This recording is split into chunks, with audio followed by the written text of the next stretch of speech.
Welcome today to our afternoon session of Breaking Down Digitally. We will startups burn out on burn rates. This event is an expert discussion on breaking down digitally how startups seek to scale. Will the cost of burn rate burn them out? The fact that 82% of startups fail because of cash flow problems tells the story of just how often cash flow is taken for granted by young businesses. Understanding the burn rate is key to both recognizing areas for improvement within your company and planning for the future, especially if you're a funded startup. Ignoring your burn rate is not an option. I will first introduce myself. My name is Susan Falola, CEO and Creative Director of Jubix Limited. Jubix is a financial intermediary that connects ideas to experts and investment anonymously in a real time, offering a endless, secure, computated finance, communications, and effort tracking. I would now like to pass it on to Panagiotist. I hope I said it not too badly. If you'd like to introduce yourself, please. Yes, thank you. So my name is Panagiotist. I'm head of business development for Unger. My background is with financial services, banking, payments, and I've been also dealing with startups, so I can share my experiences. Happy to be here. Thank you. By the way, I'm based in Vienna. Fantastic. Thank you for that. And David, is David here? Oh, David. Yes. Oh, yeah, there he is. David? Yes. Hi, I'm David Cahill, founder of Panther Group and Panther Transportation. Would you like to introduce yourself? Yep. Can you hear me? Yeah. Yep. So, yeah, David Cahill, can, yeah. founder of Panther Group and Panther Transportation. I'm currently working on some PPP projects in Southeast Asia. My personal experiences in transport technology and smart city integration. So, yeah, I hope this discussion it plays very well into burnout, very, very burnout industry. Fantastic. Thank you, David. And Julia? Hi, I'm Julia Demidova from Omfit. I spent 6 years in private equity, and at the moment I'm commercial director at Omfit, leading Digital Monetary Institute, looking at the payments landscape, central bank digital currencies, as well as the introduction of stable coins and digital assets in our economy. So that's about me.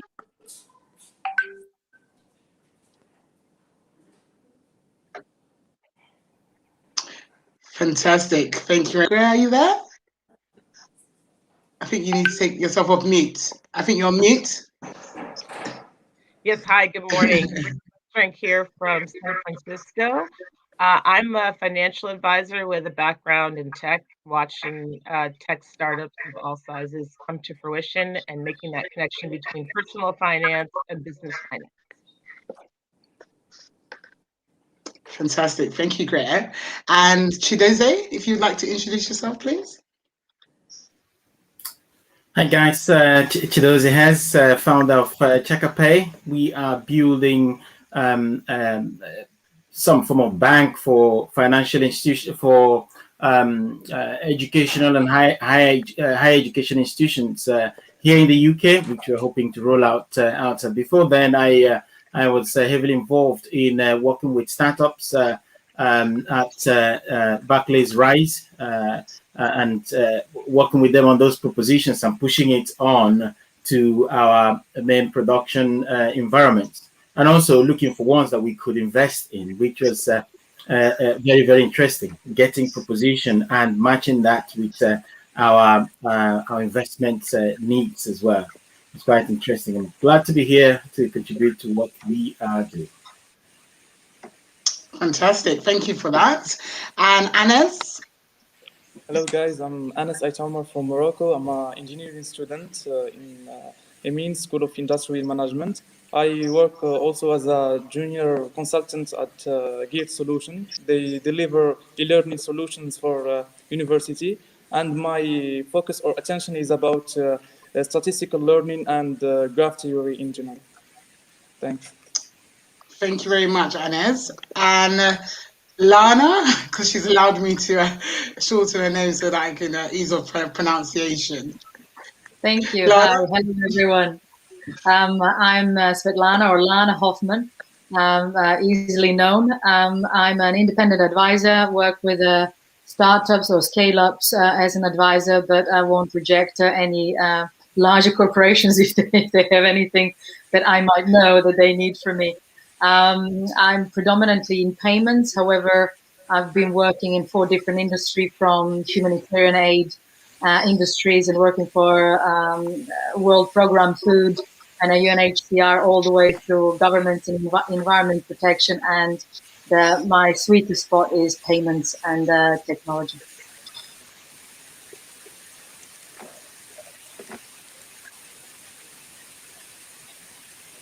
Fantastic. Thank you so much, Lana.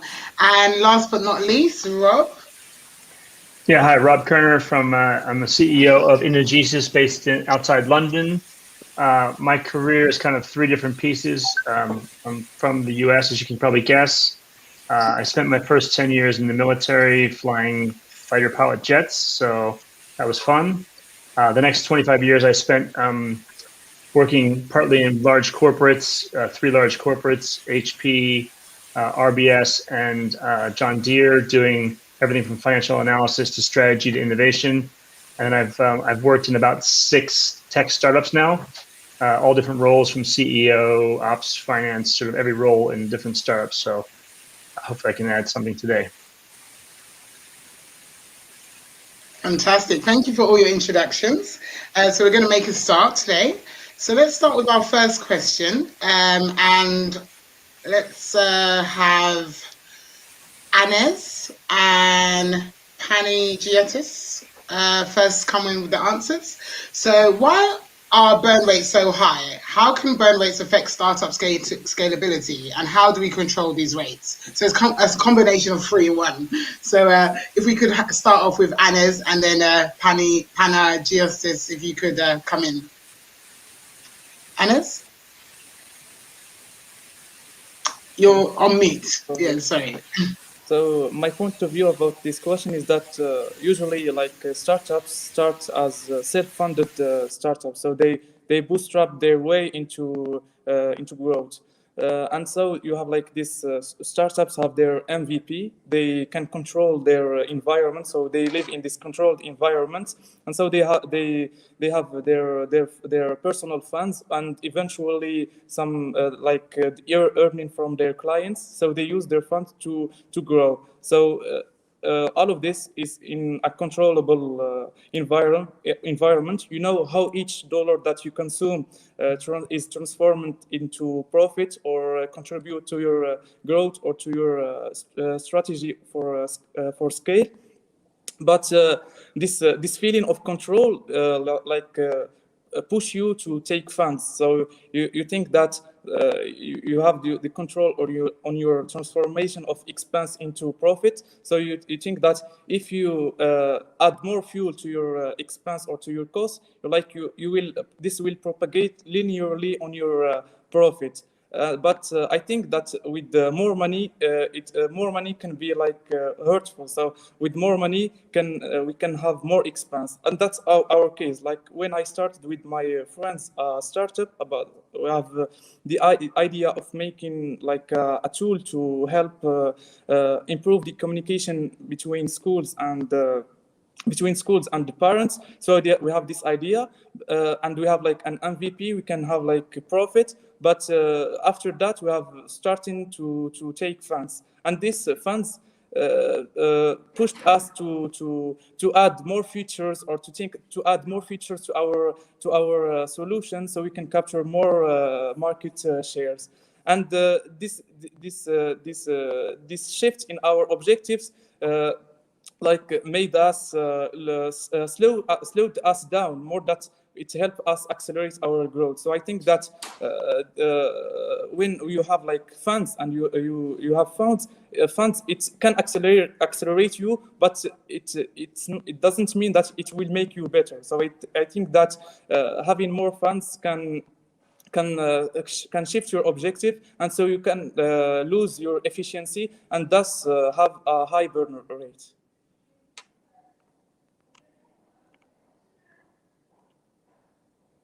Susan, you're on mute. Can't hear you. Sorry, I mean, when you said fans, did you mean customers? No, fund like money from external. Oh, funds. Yeah. Okay, yeah. Thank you. So, thank you. I just wanted to clarify that. Thank you, Anis. Panagiotist. Yeah, thank you for this. So basically, I think we have to differentiate. I mean, let's define what the burn rate is. At the end of the day, is how much money you have to spend in a given month. And you have two variations. One is how much money you're spending, and then the other one is the net rate, which means how much money you're spending minus your income, your revenues, meaning that you are, at the end of the day, you have the difference. So I mean, what I've seen in the past is that most startups, they have an issue because of expectations and because of reality, meaning that in most cases where you see issues, you see startups anticipating revenue before. So let's say they have a planning that goes up to 6 months or 12 months, and the reality shows that this can go above this timeline. So we see timeframes like 18 months or 2 years, and then you have a gap. That's for me one of the basic reasons. The second reason is the expectations. So most of the times, the expectations that we see, or some of them are not realistic enough. Meaning that I have a product, I'm let's say making a business case or a business plan which is going beyond the medium scenario so that I can attract investors in the first place. And then when I start doing the business, I'm faced with reality, and most of the times my expectations were were too optimistic, just to put it simply. So, and then you have investors and you have people looking at your planning, looking at the reality as of today, and then when you compare the two, the reality is sometimes a bit harsh. And then this is also having an effect on your credibility and on the financing that you want to receive in a later stage. So that's a big reason for me. That's a big block. The second one being that I think most of the startups, or some of the startups, to put it, they are not they don't understand very well what is the development stage that they are in, so that they can focus on what they have to do. I mean, so imagine, I mean, I would say that you have kind of, let's say, 3 phases. So one phase is that you have to build your product, I mean, the MVP. Then you have to make sure that you have to validate this. And then once this is the case, then you can grow. Sometimes we see startups, or very often we see startups that they think they have a product, they think that this is the idea is validated, but this is not the case. So they're focusing on on their own stuff, let's say, on their own areas. So for example, they spend on marketing, even though they don't have a validated product. In this case, so this is resulting in kind of spending much more money than you can afford to, let's say, in the one hand side. On the other hand side, you're spending money on the wrong places, because you should have been spending money on your product and you're spending money on marketing, but this is a false proposition. And the third reason that I would say is I mean, that's my experience, is that some startups are failing to recognize where to put resources. So for example, they might be hiring managers too early, meaning spending more time than they can afford, or the CEO focusing only on business development or attracting money, when he should have been also paying attention to the operational side of things as well. So this is also a reason of having too less cash flow and liquidity to bring the business and sustain the business up to the next phase. Thank you for that. Could we have Lana and Gray coming after? Yeah, so actually, I would echo most of the things that both gentlemen explained. And one of the things that I just sort of try to underline or wrap this up is that it's not enough to have an idea. An idea doesn't build a business, unfortunately. I mean, you can see that by McDonald's. The 2 brothers didn't build the McDonald's we know today. It was a businessman who built it. So having an idea is one thing, but then knowing how to build a machine to deliver it, it's completely another. And I think that very often you will find a little bit more of these startup entrepreneurs thinking that they can do it all by themselves. And there is, at least on this panel, you have a bunch of already experienced individuals who can immediately point the finger where your operations are actually could be a bit more efficient to save you a runway and give you a few more months before your kind of a runway lapse with your funding and your burn rate. So, and I think that the whole startup scene is taken a little bit too easy. I think that there is a little bit of this kind of a hype of a fundraising. I've been present at some point where one of the startup banks, I'm not going to name them, but one of their CEOs came out and he said, wow, we raised another 10 million. And I'm thinking in my head, you raise a 10 million, how are you going to give a return to that investor? I mean, having money is the same problem as not having any. Exactly. So money is the problem, and you need to know how to channel it. And that's where young entrepreneurs ideally want to get the right accountant, the right tax advisor, the right team around them, not the ones who build the product, but the ones who build businesses. That's completely a different story. And this is where I think that the burn rate comes in. It comes into the side of your startup that builds business, not the one that builds a product. Fantastic. Thank you, Lana, for that. Greer, you would like to chime in? I feel really passionately about this topic, and I agree with what all the panelists have said so far before.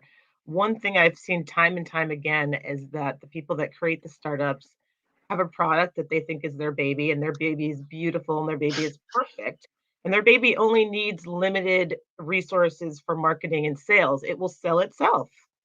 It doesn't need much. And then all of a sudden comes the real world, and it takes a lot more to sell that baby. It takes a lot more. The sales cycle is a lot longer than anticipated because they think it's going to fly off the shelf, speak for itself, jump out on its own.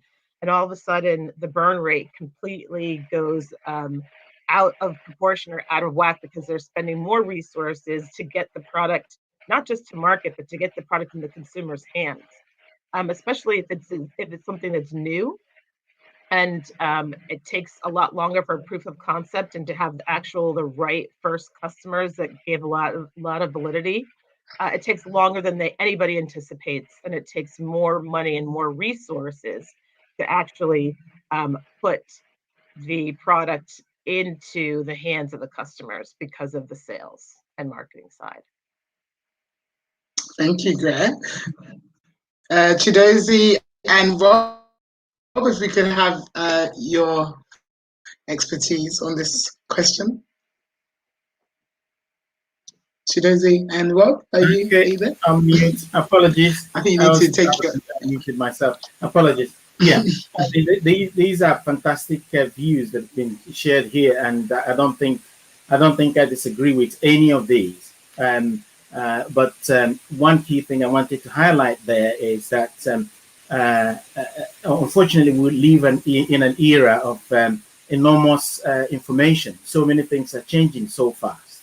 The greatest commodity any startup founder that finds themselves in a position of having raised money or running a business is focus, being able to focus and know what is important, and being able to match every activity with the actual value that will be delivering. I mean, most of the startups would have raised money from investors that, like been pointed out earlier. What returns are they going to get from that?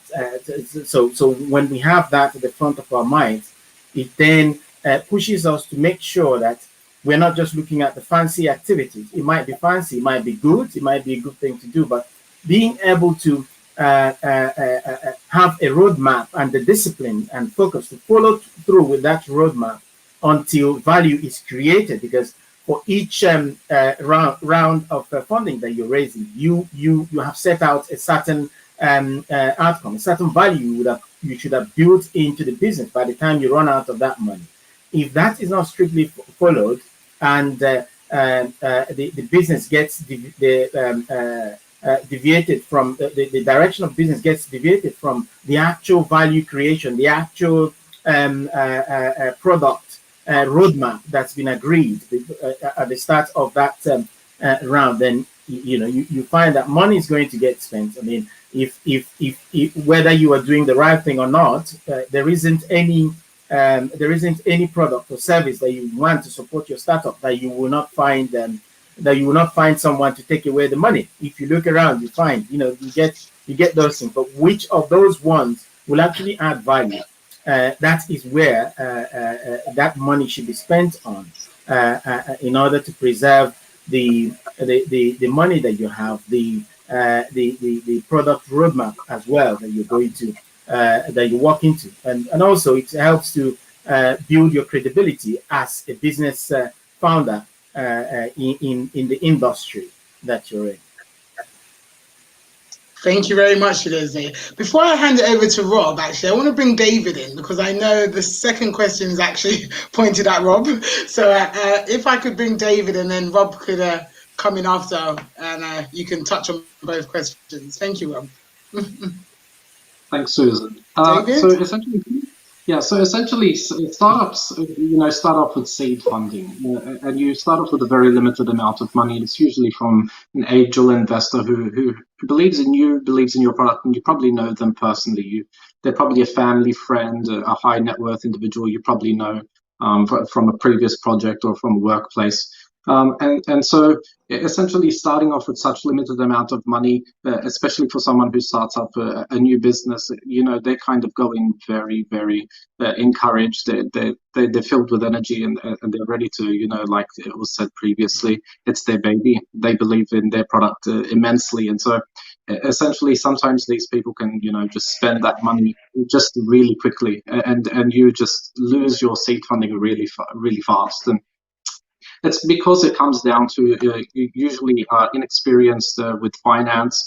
You don't possess the financial literacy or the financial skills, not setting clear milestones as well for yourself and for the product, understanding the stage of development that the company should be in at the moment and what the focuses should be. But setting those key milestones and setting budgets, monthly budgets, and making sure you're going back and making sure that your investor it isn't just there to throw more money later. You can't take advantage of the investor. Say they give you $100,000.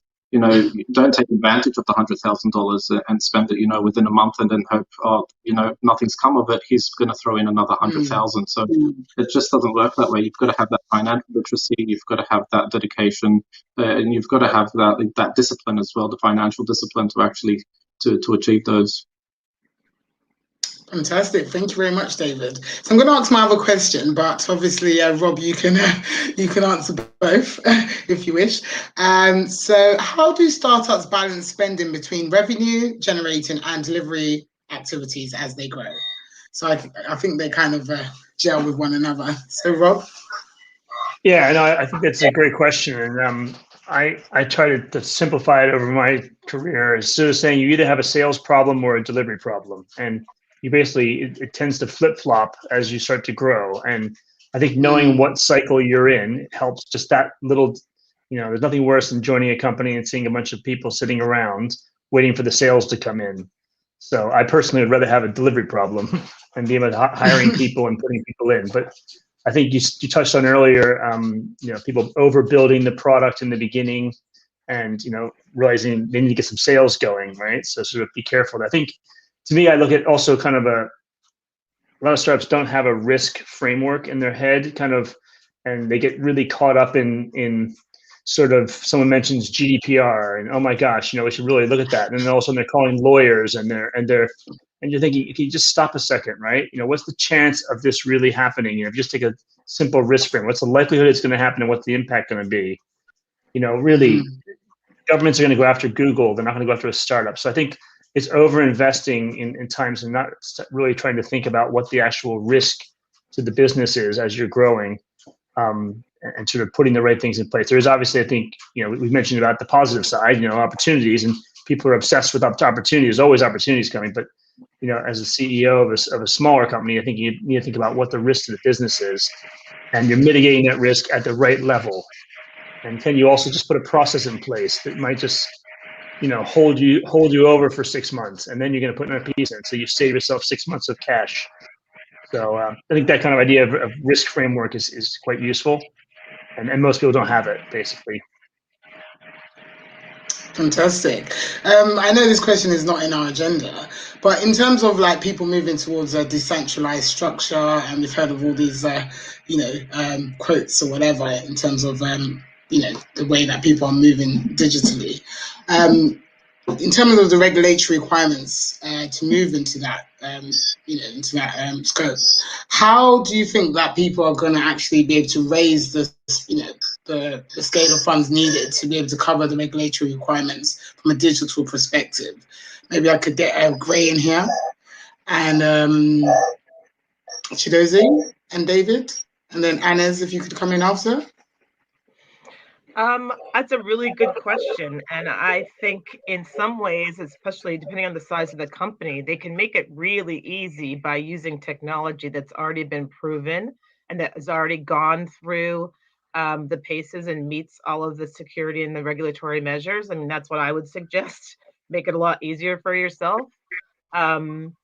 And it will be interesting depending on the field. I know for finance, there are only so many platforms that we can use for communication, period, that that are actually compliant. And it's that simple. And if you stay to those platforms, you're fine. And so it will be interesting to see, especially like with the rise of Zoom, right? Who knew really or used Zoom, 15 months ago?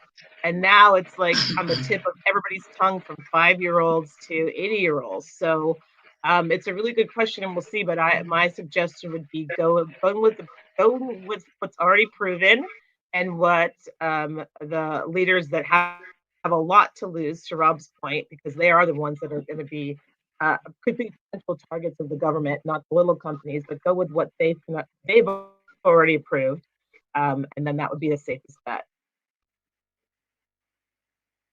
Thank you, Gray. David?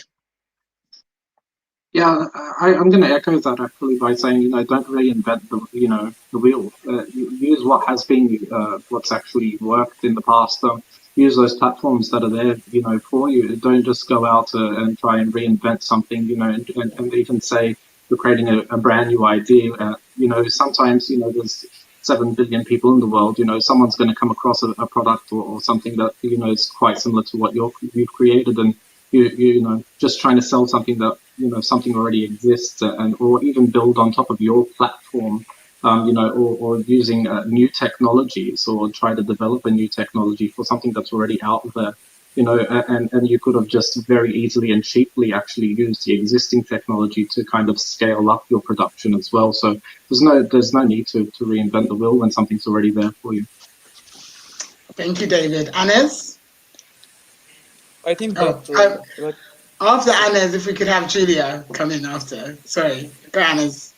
I think that if we speak like for web startups, they are like developers are already familiarized with the distributed workflows, like existing workflows. Like for example, there is GitHub for sharing code, or for example, Slack for communication, and Zoom.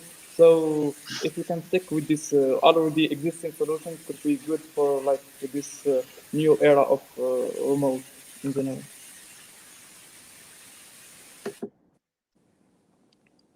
Panagiotis, and then Julia, and then Panagiotis. Sorry, Julia. I think you need to take yourself off mute. Sorry.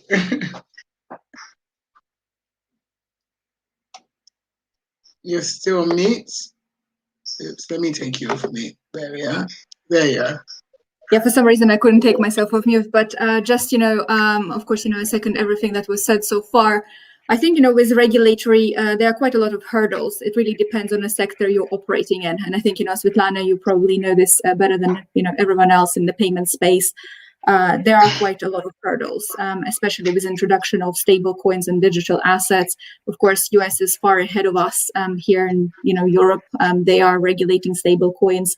The Treasury OCC, they have issued the regulation that commercial banks could potentially use blockchain as a means of building the underlying infrastructure. But I think also commercial banks can settle in stable coins. But I think if we are looking at what is done here in Europe, we have number of regulators, and I think they're sort of all in the research mode. We have FCA, we have BaFin in Germany, we have FINMA in Switzerland. So I think there's a lot to be done, to be honest, in the space of regulation in payment space. But I think of course businesses, especially startups, they have really benefited from COVID, I would say, in some specific sectors.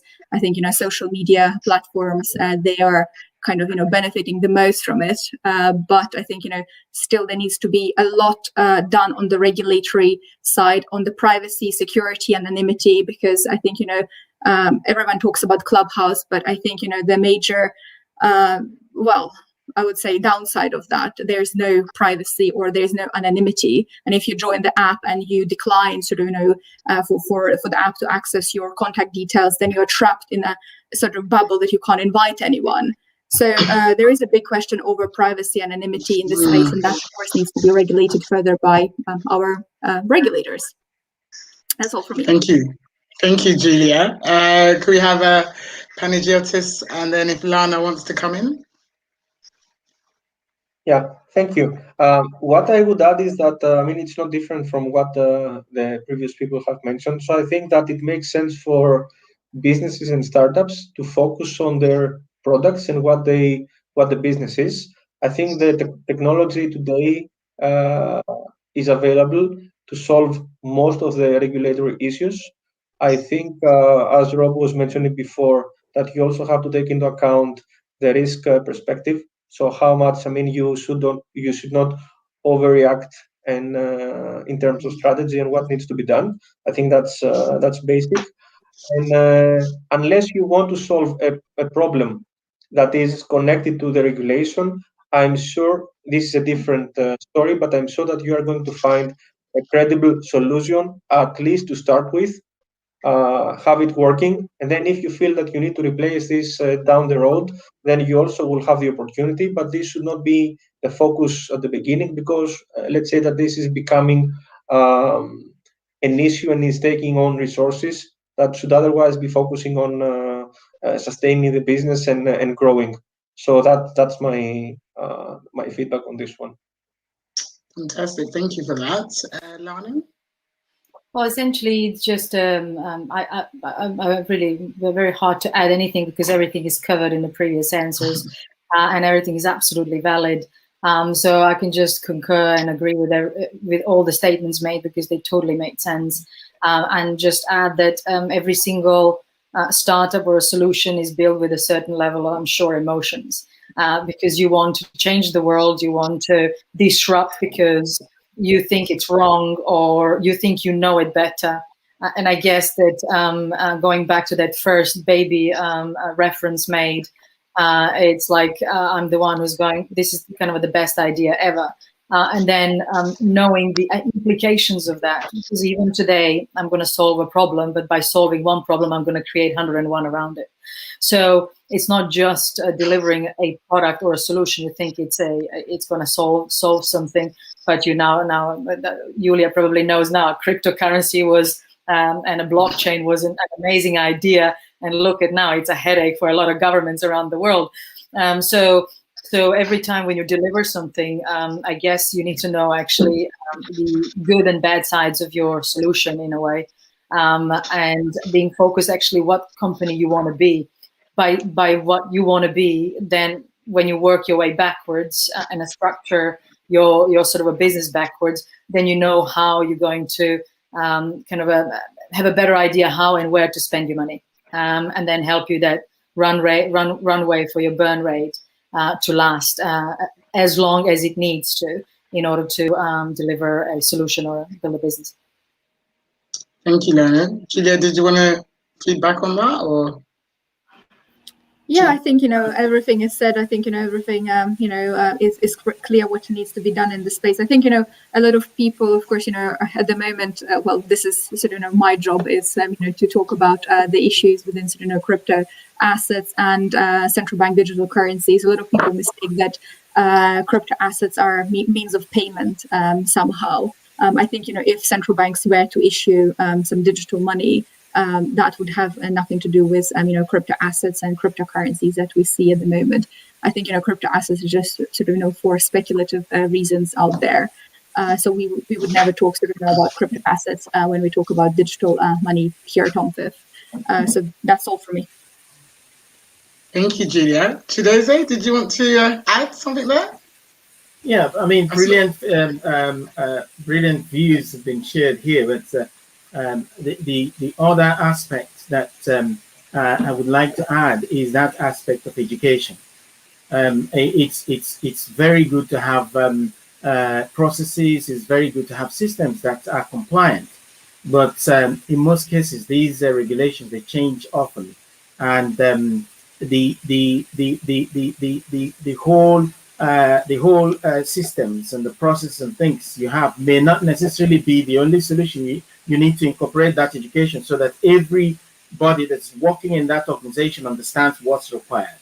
That way, even in meetings that do not have to do with regulatory requirements, just building products, people are educated enough to give that input that's required to capture any regulatory obligations that needs to be covered for that particular delivery. Because it's okay to find those systems that can do it, but there are certain aspects that you can catch before you even build it. Because we're talking about startups and so on. If we're able to make sure that all the members of the team, all the people working in the organization understand the regulation, it's going to help to make sure that whatever is built is even compliant, and then systematized and regulatory compliant systems will now make it very, very, very future-proof.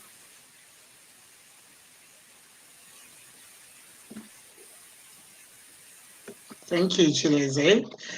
Question is, what impact do burn rates have on investments? And I would first like to point that at Greer and Rob. Can you repeat what impact do burn rates have on investments? Yes, on investments, yeah. Would you like me to elaborate? Or? No, that's fine. I'm just shaking my head like, oh my gosh, where do I begin? I'm just going to try to come up with this one point to start off. Obviously, it's a huge impact.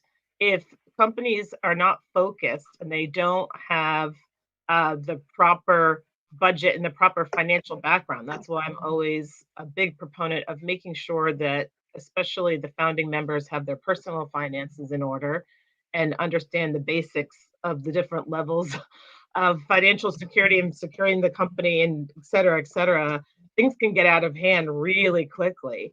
There seems to be in the startup culture, at least here in the San Francisco Bay Area, like a Me Too or like a copying what everybody else has. And so before COVID, if everybody else had a ping pong table, they had to have a ping pong table in order to attract the right kind of talent. And it just blows, right? Before you know it, everybody's getting free meals and laundry like Google. And unless somebody has a really strong financial handle over what's going on, the burn rates can just escalate out of, from 1 week to the next. It's like, oh my gosh, we should have a cocktail hour with a high-end bourbon company every Wednesday. Great, put it on the calendar. And this can go on by heads of different departments. And then in a month, budgets are completely out of the window, especially when there's that same idea of, oh, this baby is beautiful, it's going to sell in no time, sales are going to go through the roof. And so it has a huge impact. I would go on, but I know that there are a lot of other great comments to come, but it has a huge impact. And starting on the right foot and having a firm financial footing and a roadmap of where you want to go. How long is your runway? That's kind of funny, right? It's as long as you're actually able to budget and make it. The runway changes every day. It's not a static figure. It's not a static amount. And just, making sure that there are people, level-headed people around who are constantly looking at the numbers, constantly looking at what's being spent and what money is coming in is key. Rob? Yeah, so I think, sorry for the background noise. I'm taking in front of my house up here, but I think what I see, and there's more investor types on the call, which I'll push this to them. But I think each investment round has a certain kind of target they're looking at. So if it's predictability or scalability, and I think if your burn rate's quite high and you start to get through those gates too fast, you don't actually build a predictable model that you need for a Series A, for example. So I think that's what I see as sort of, and all the points that Greer mentioned, obviously, just kind of wasting money for the sake of it, but also it's a natural progression of startups as they go through the series of investment rounds. And if you go too quickly in between those, you're going to not have time to get what you really need to get that next investment round. So you may, coming into Series A with, the model is not really predictable. So you just burn a lot of time with the investors. Now you start struggling. So I'll leave it to the other sort of investor experts there, but that's what I see it from the startup side. So investment experts, who are you? I think Lana and Julia, if you want to come in there. Yeah, so essentially the burn rate could be a good and a bad thing for the investor at the end of the day. So as an investor, if I would look at a startup and they have a very high burn rate, well, I think twice. The first thing I'll think is, okay, so they're burning money, which means they're growing, because burn rate shows a growth. So as an investor, I want them to burn because I want them to grow. But then again, on the other hand, if I look at the very, very high burn rate,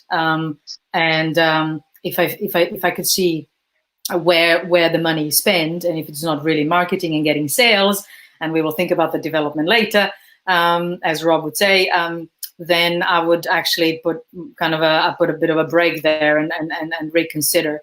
One of the things, to Rob's point, just to continue what he said, is essentially that as a company, and as you build your budget, as you budget your sort of a year or a few kind of a 6 months forward, half a year, essentially your run rate needs to help you to survive the fundraising period. And I haven't seen that any startup managed to raise funds and finish it from the beginning to the end within less than 5 to 6 months. So your at least cash flow needs to kind of help you to survive that period before the money comes in. And eventually, yes, you get the money come in, but until it actually gets you in your bank account, that's also another few weeks of anticipation to keep your business moving. And another thing that very often startups, I think, increases their burn rate early in the process is to refer to the San Francisco and the Bay Area comments about attracting talent. Essentially, 60% of the burn rate of most of these startups will be on employment, on salaries. And this is something that it's very often not taken carefully and not calculated carefully. But at the end of the day, it's kind of a catch-22. If you want to build an awesome product, you need awesome people. If you want awesome people, you need to pay them a serious amount of money. To pay them a serious amount of money, you need to raise them. And to raise them, you need to build a model that works for everybody. So it's kind of really a juggling act for any startup entrepreneur. Thank you, Lana. Julia? Just on the back, what Svetlana just said, I think, there was always a big question. I think also ties up, Susan, with your question that you wanted to ask a bit later about technology and, how can we, save the costs. I think, there was always a big question for startups, especially. And when I used to work for a private equity company before, we used to have a small VC portfolio. And we always asked the question, how are you going to spend your money? What are you going to do with your money? And startups, a lot of these startups, they have invested heavily in attending conferences, flying to see the clients. And I think, those type of investments they make, investing in a conference, attending the conference, speaking at the conference, sponsoring the conference, it was always very difficult to very much quantify, whether that is worth it or not. And I think, in the past year, we have very much learned to see how our sales are performing without these functions. And I think, this new way is really showing us, what, needs to be done to our businesses. And of course, I think, with a lot of these startups, they need to sort of look after how they're spending money. And I think, sort of cost management, expense management systems will be, I would say, in high demand from some of these VCs, startups, founders, co-founders, because of course, it really helps companies to save money. And I think before investing, for a speaking slot at a symposium or at a conference, I think everyone would sort of think whether that really will yield in some of the revenues for the business. So I think generally investors will be very careful at the moment, at least, and then in the sort of coming months on how they invest in businesses and how businesses are spending the money. And again, maybe going back to sort of example of the Clubhouse, offering that opportunity to speak to you can speak to your clients, you can have conversations, you can have dialogues, you can have chat rooms, and you can very much decide what you want to talk to your clients about. And certainly that is becoming I would say a very mainstream to send your message, share your knowledge with your clients. So this is where you can save the money. And this is probably something many investors will be asking. How are you sort of tapping into those platforms, social media platforms, where you can become an influencer and share your knowledge, company knowledge, and what kind of discussions you are leading on platforms like Clubhouse and for example like here. So that's from me. Thank you, Julia. I just actually wanted to touch on this question, actually coming from a finance background myself, and actually going into technology and actually wanting to build a digital platform. So from a technical perspective, you could say that I'm actually quite basic in my knowledge, but from a finance perspective, obviously I have worked in finance, I've studied in finance, so I can know in terms of budgets and how to make sure that those budgets stay the same. So what it is for me is actually with Jubix, the product, we've not been able to build the product due to the fact that all the people that we've spoken to, from Microsoft to developers in India to developers in Ukraine, they've said the figure between 10 to 20K. And for me, as a finance person, I'm like 10 to 20K already from like the outset. So if it's already 10 to 20K, I've already, doubled or tripled that, because I know from a finance perspective, whatever the budget is at the beginning will always be tripled. So from that perspective, it's like, how do you even get an MVP out there? I mean, I know some of the panelists talked about having an MVP and starting from there, but even to get an MVP is quite a high cost, and there's no way of like drawing down funds of investments. So, it's kind of hard to mitigate against that. If I could have a Panagiotist come in here now, because I know he's leaving at 3 to respond to what I've just said. Yes. So actually, this is a very valid point, and I think at the end of the day, you need to balance between a realistic MVP that is kind of going to give you feedback, which is relevant, and not going through the roof in terms of expenses. What I would say is that I've seen things. So, for example, I think one thing that you have to make sure is that you keep the customer experience at a certain level. And one idea would be, and I've seen this working before, that you keep some things that are working in the background. Maybe, let's say, certain things are done manually, so you don't have the perfect MVP working behind the scenes. But at the end of the day, what you need to test is an idea, and if the product is working, it makes sense. So this is a way to keep the costs down. And once you realize that this is, let's say, the way to go forward, and maybe you need to do a couple of pivots, but I think it's important that you kind of get a decision that this is the product that I want to build. This is my customer base. I really have customers that are, let's say, interested in this product.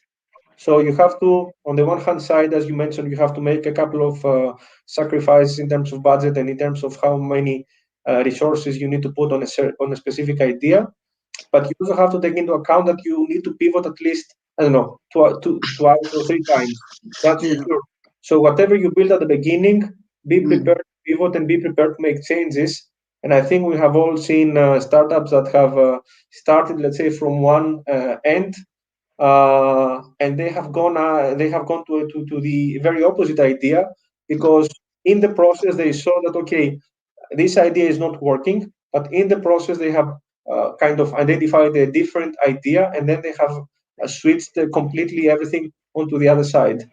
So I think you have to be ready for this, and you have to be in a position to balance. So not building an MVP, and I mean that's why it's called an MVP. It has to be a minimum viable product. It doesn't have to be. And I think sometimes people are not really building an MVP, but they're really building everything. So it's not a minimum product, and then they test it. That's one of the most common mistakes, I guess. Thank you for that. Can I have David and then Chidozie coming from a startup perspective? I mean, in terms of the huddles that you guys have had to deal with yourselves. So, David, can we have you first? Yeah, so definitely, what I would actually give as a suggestion, especially coming from a tech perspective, is find a partner who actually has expertise in the area, or a partner who actually knows how to develop, code, anything. It's just think of Apple. You had Steve Jobs and Steve Wozniak. Steve Jobs was an expert at marketing, but you had Steve Wozniak who knew how to actually make the product and build the business. The actual product. If you're a tech startup and both you and your partner, have no technical experience whatsoever, then you should really be questioning, whether or not you should be even entering that market. Because, as you said, if you're going to triple your budget, if you don't know what you're going into, you can easily triple that budget. So having that a partner who has expertise there, who can actually lend their time, who actually has the time to dedicate to the project that you're developing, it's absolutely essential. There's no point in even trying, probably, sometimes, if you don't have that expertise. Even just buy some books yourself, buy coding for kids, start off somewhere, teach yourself, build that basis, just to start off. So I've seen a lot of people actually approach us and asking us, oh, we need someone to develop our app, and it's usually two partners, and they have this fantastic idea, but none of them have technical experience or really understand what goes in the background of all of this. And so, you kind of just sit there and you scratch your head, you say, yeah, it's a fantastic idea, but, I'm not going to dedicate 90% of my time, building your product for you. You guys need to have, at least bring in another a person or a partner who actually has that expertise and knows how to build the team. Do you need a embedded software engineer? Do you need, there's so many different people that you need, and you need to have that expertise. Otherwise, you're going to blow your budget. Thank you, David. Chidozie? Yeah, fantastic input there. I'm definitely getting a book on coding for kids, David. So thank you. So that's a really, really good point. I think a couple of years ago, I was I wrote an article on the new way of work, and I think that comes in handy here. And what David and Panagiotist have said is very crucial. You need to understand what you want to deliver. It's very, very important, and don't go too far, because there's so many deviations that has to happen. And as part of that life cycle, you can't avoid it, irrespective of how many years experience you've had in the field.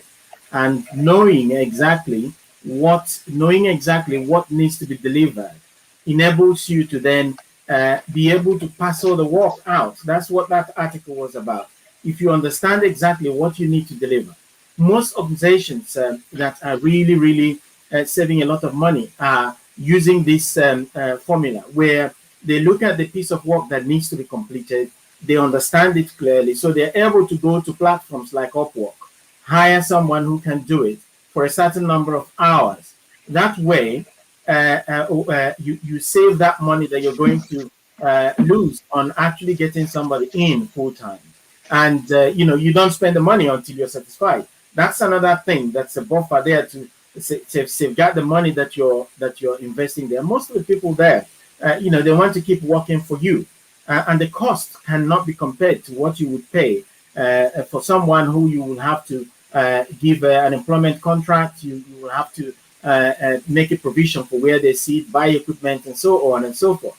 If we're living in a world where there are so many individuals who are professionals, really good, who have done outstanding things in their career, who are out there and available to get things done for you, why don't you then work internally in the organization on using your expertise to parcel out those pieces of works, especially those ones that can be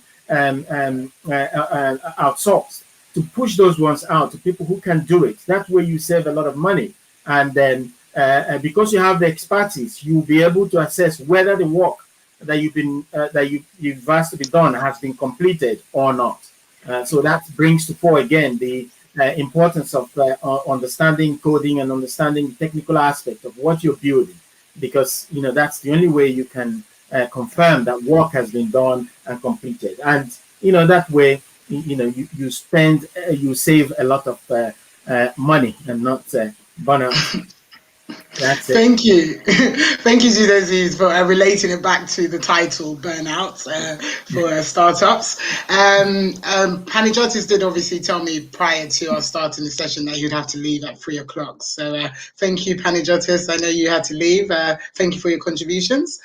So we'll just go to our fourth question, which is, what are the impacts on the environment since we have moved to working digitally remotely? And I first would like to pass this to Lana and Julia, and then if we could have Gray and Anez chime in. Okay, interesting. Yes, large impact, I'd say. I just had a conversation last night with a friend, and we always end up with a long debate. It was a half an hour planned conversation, and 2.5 hours we still were talking.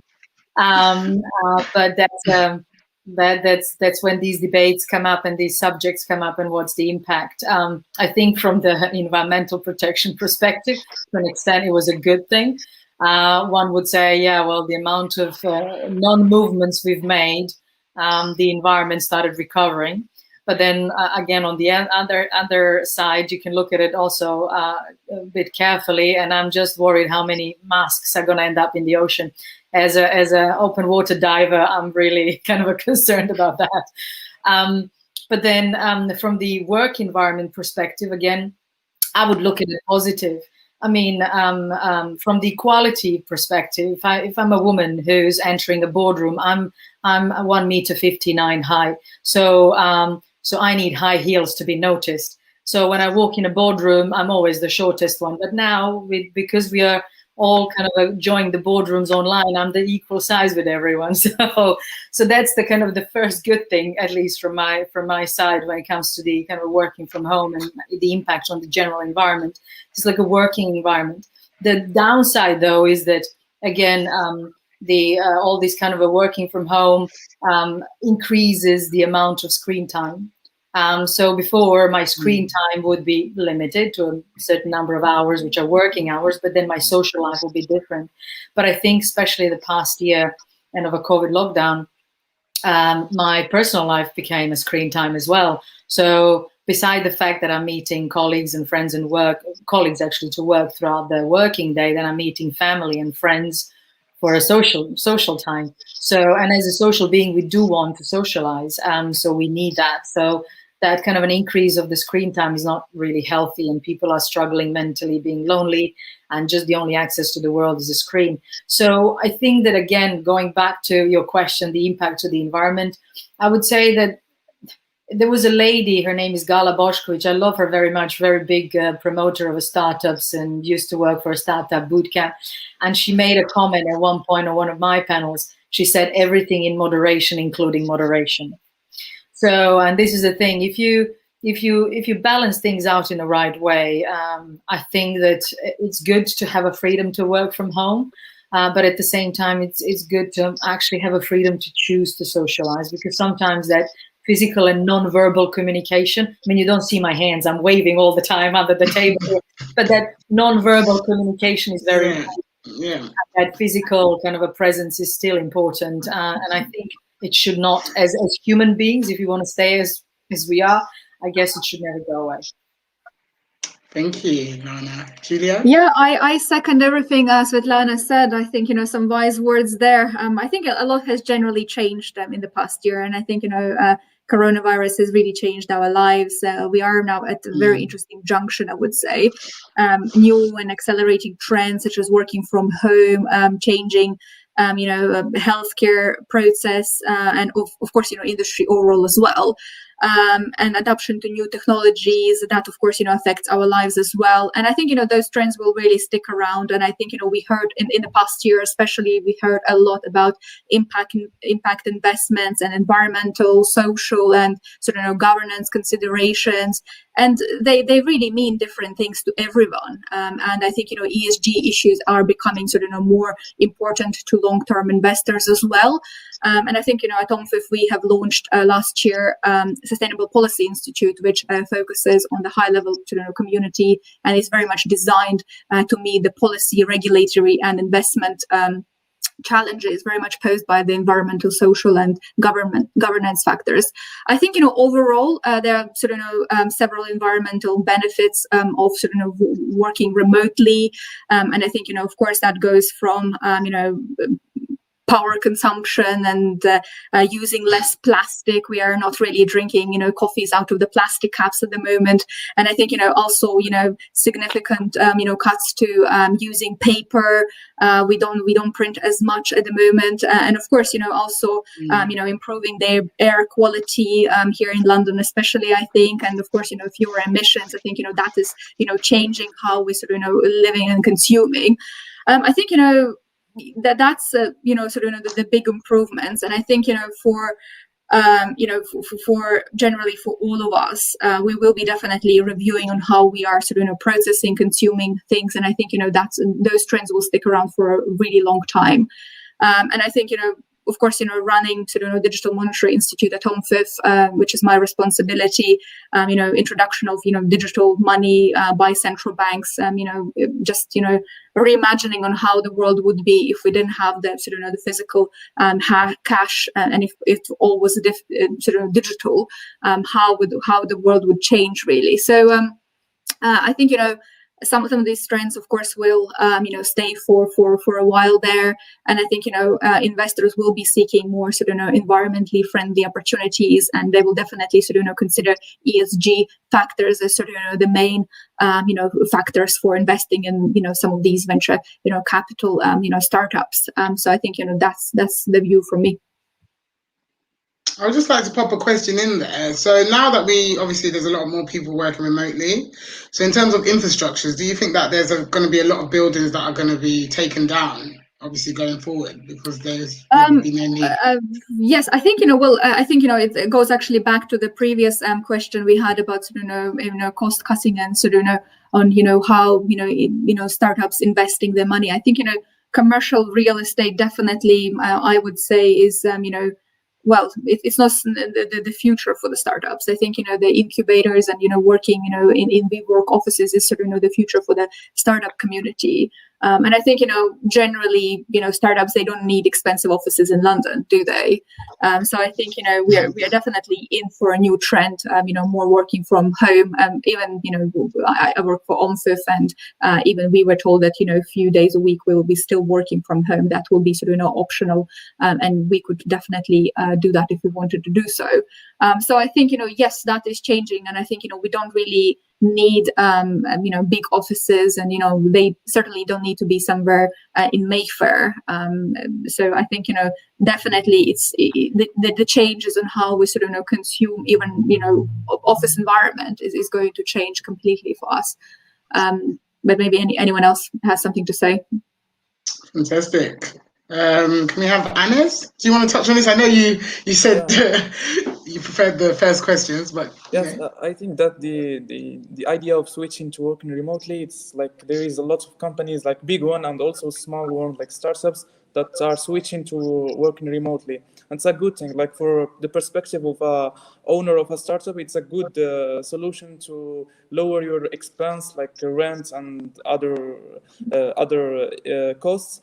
But I think that working remotely has other downside. For example, there is this problem of communication. Like when you switch to remotely, there is a problem with communication, and also the most the slow iteration. So for example, if I'm more familiarized with the web and the dev startups, like when you have like a dev startup, you have these teams of UX and UI that have to communicate between them, so they have to see each other, so they can have this they debate about a solution. So I think that from the perspective of an owner of a startup, instead of seeing this switch to working remotely as lowering your expense, you have to invest this money to improve this new experience. So it's not just about tools like there is Slack or GitHub or Zoom. It's about how you integrate these tools in your workflow and in your company. Fantastic, Anas. Thank you for that. David, and then we could bring Rob and then Greer in. Yeah, so David? this is actually something quite passionate from our perspective.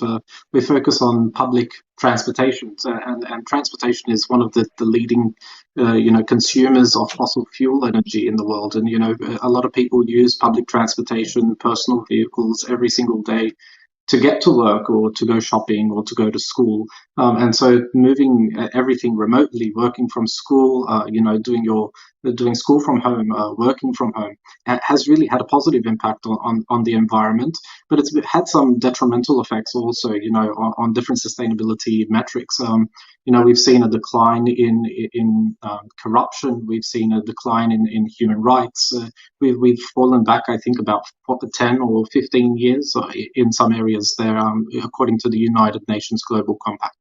And what we're seeing now is an emergence of investing in resilient systems. And this move has kind of shifted investment away from sustainable initiatives and green initiatives, and it's kind of now become a more COVID-focused world where we're all talking about the post-COVID world. How do we build more efficient systems, to protect against pandemics?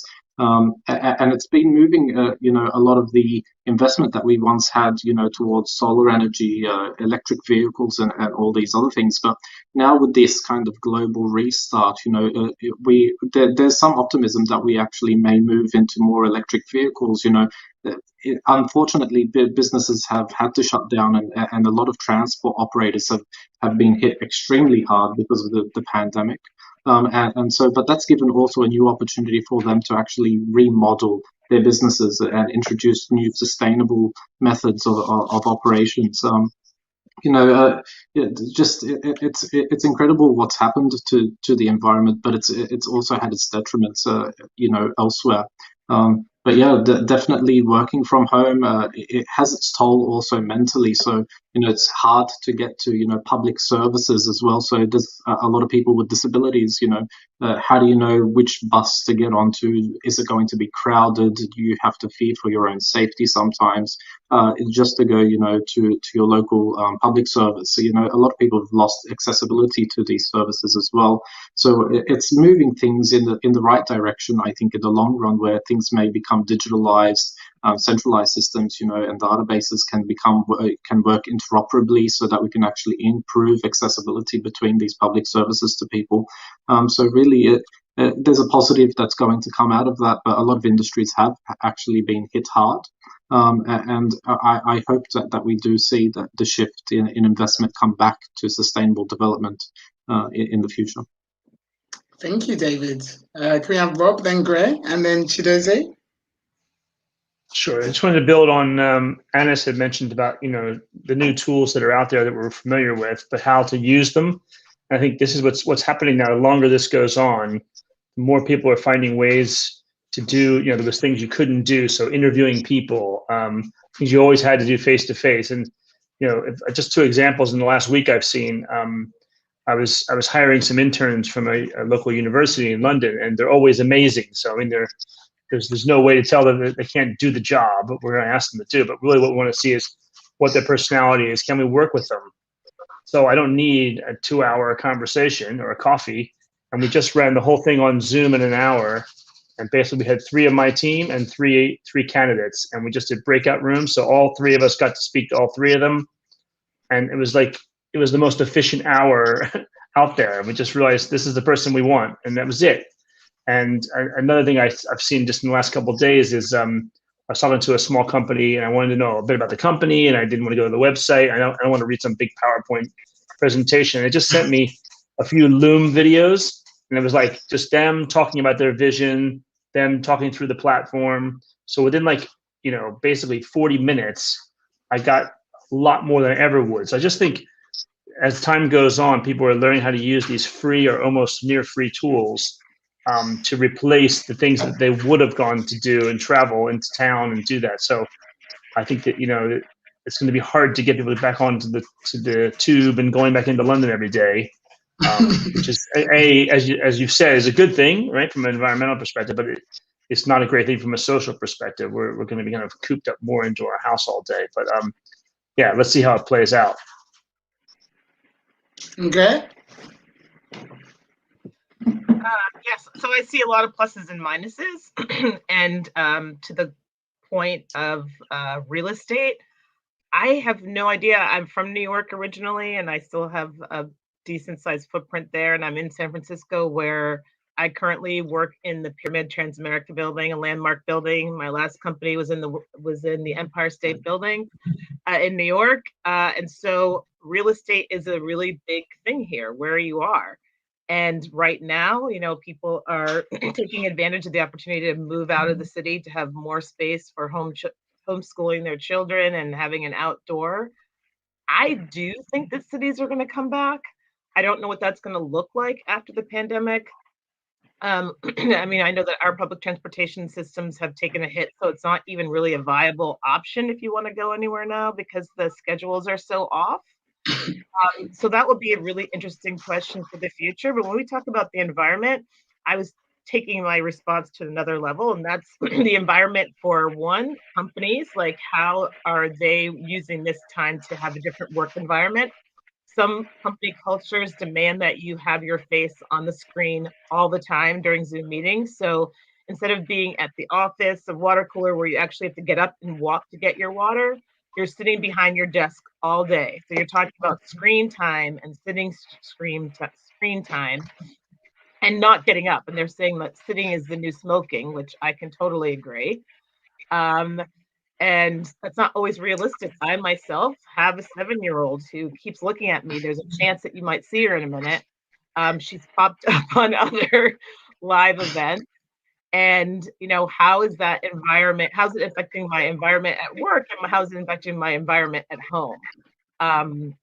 Again, pluses and minuses. I don't know how interesting she finds this conversation now that she's listening to it, but, maybe she'll be learning something through osmosis. I don't know. But I do know that the impact on women has been immense as far as their career. They're able to keep and excel at their jobs. And that's something that I think we should really be taking a look at as far as society and corporate culture and work culture all around, because speaking for myself and other friends that I know, I'm lucky, knock on wood, my daughter has in-person school, so she'll be gone in an hour, but that's very rare here in America.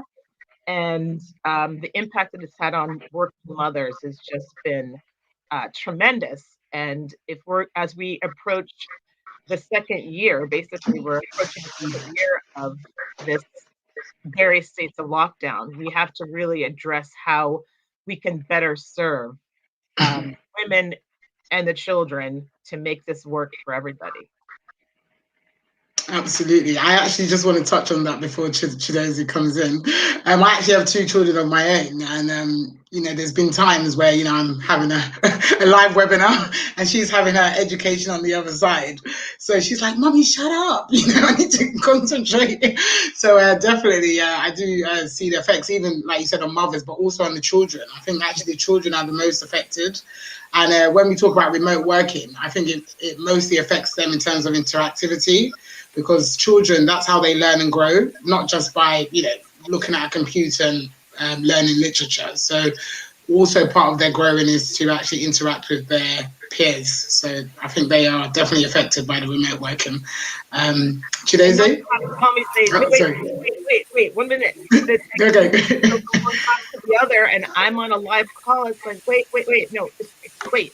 If I had $1 for every time I told her, wait a minute, I would never need to work again. And it makes me sad because it's like, no, she needs to get on her next Zoom, or she needs help with whatever it is. She's only 7, but I can't, Thank you, great. Chidozie? Right, interesting insights been shared on this. It's the angle I'd like to take is the angle of the responsibility we have as people in this environment, especially the startup founders and the aspiring startup founders who are listening to this conversation. It's very easy to look at how the world has changed now, and you think, oh, we're waiting for things to come back to normal. But there are so many opportunities that this presents. In most cases, you look at when we had the horse and when we're using horse as a form of transportation, and we left that, and we had cars, and while cars were being discovered, there were some people looking for better horse and carriages and so on and so forth, but we never went back there. So the point I'm trying to make is whether it's on real estate, whether it's on employment, whether it's on the way we do work, whether it's on the environment and so on and so forth. What this pandemic has done is to accelerate the information that it has been out there. I mean, things like all the tools that we are using now. There are just very few that have been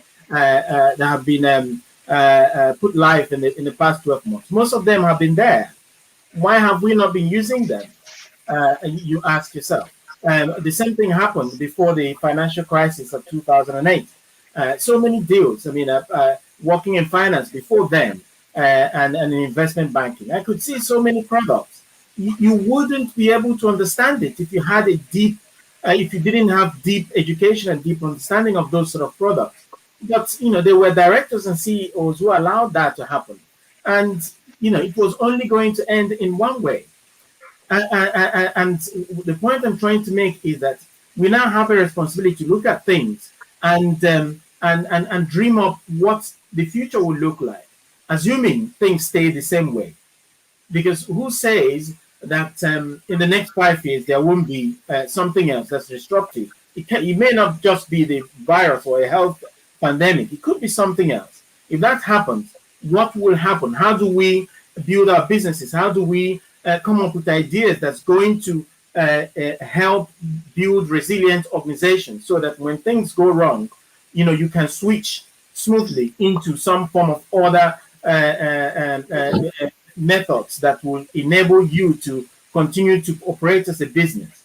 So although there are certain things that we can do to fix what has happened now, but some of the things that have happened now are unfortunately going to stay the same.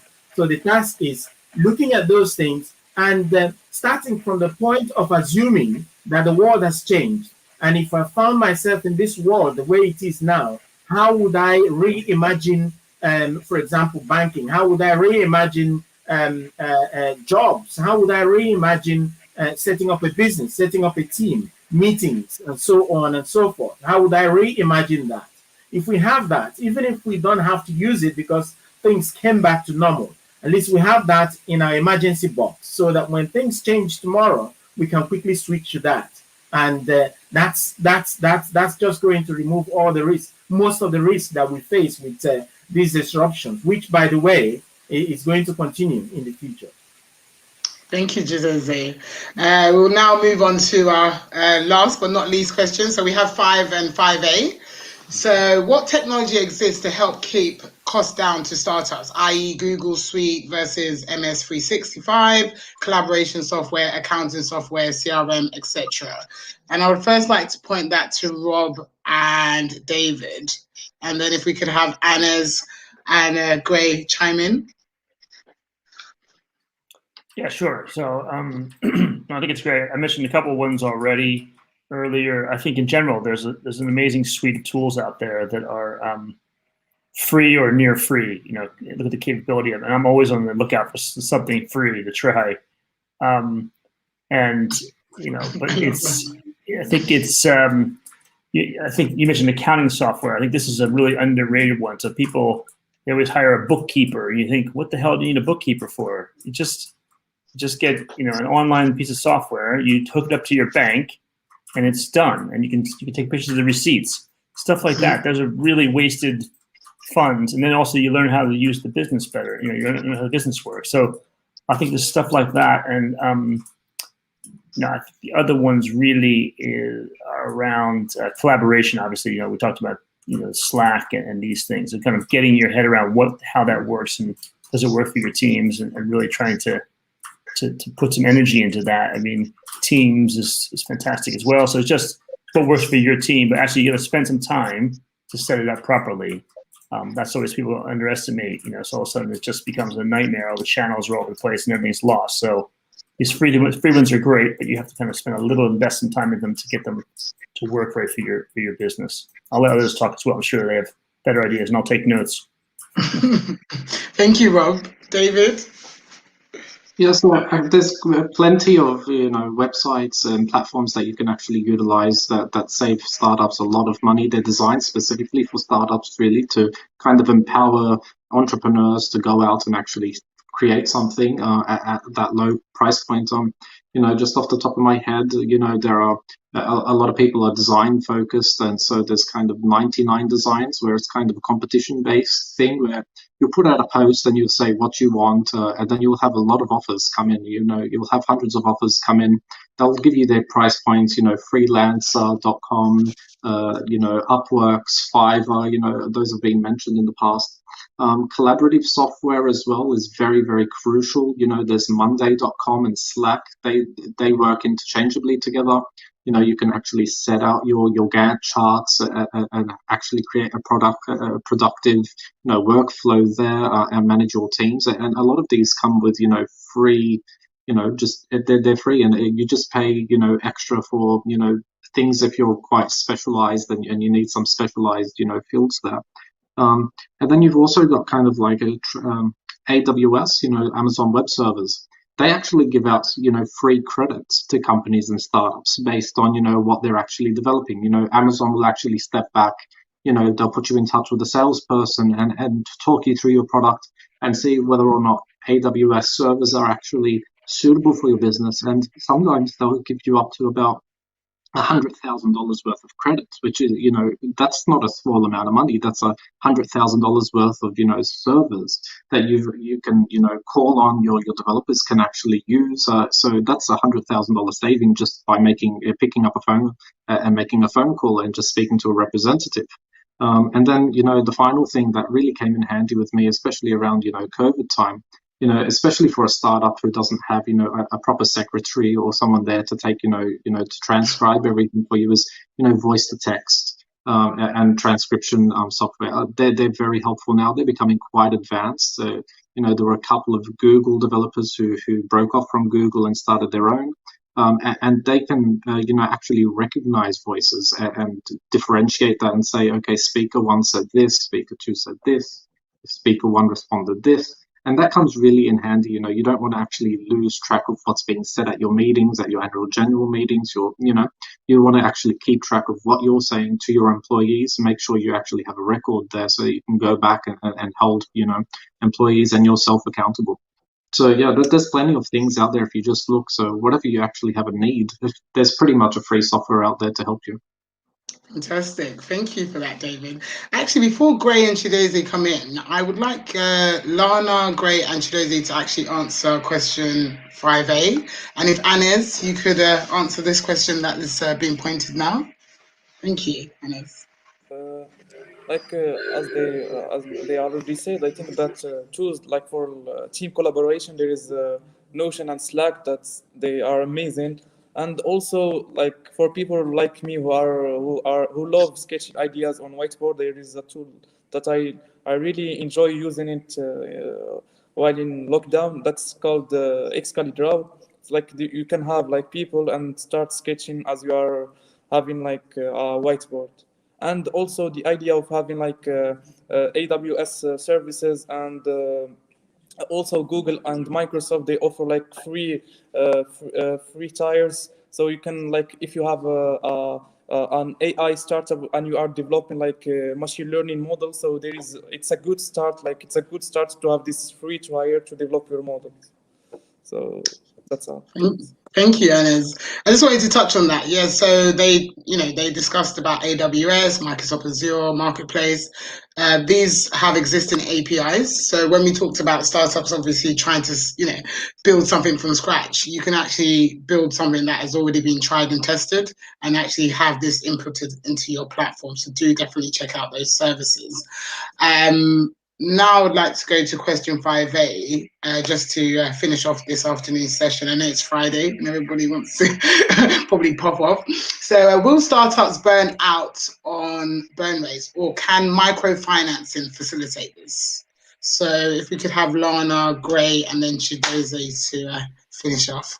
Thank you very much. Thank you. Well, I would like to just add one thing before I tackle this question is for the one of the things that you asked about this changes in the environment and how we kind of how this environment changes, how COVID influenced, etc. One thing I would like to appeal to everybody who watches today and everybody on the panel is that every time you come up with an idea, please do make it more integral. So think about the fact that not everybody can access the internet, not everybody is able, not everybody understands digital. So just kind of try to make every solution you're trying to kind of make a solution for, go a little bit outside your little island, whatever your island name is, and go out and actually take that bigger sample of the world, because COVID actually showed how much people who have been in isolation and how much actually there was an unfair, unprecedented unfair status of a large number of population because they've been isolated from either financial or physical. So that's aside to that earlier one. But then with regards to your question about the burnout. So in terms of how microfinancing could actually facilitate that. Yeah, so essentially, will the startup burn? Well, they don't burn right. I guess they should. So if you do not plan your business right, you don't build your business in the right way. Not everybody can survive and not everybody can succeed. So the ones who think it through in a right way and fight for it, but fight. It's not just the fight, but fight it the right way to build your business. They should survive. Microfinance, I think it can help on a short term. I think it's much less stress and much less pressure if you go with an investment and with kind of investors rather than going with credits and loans.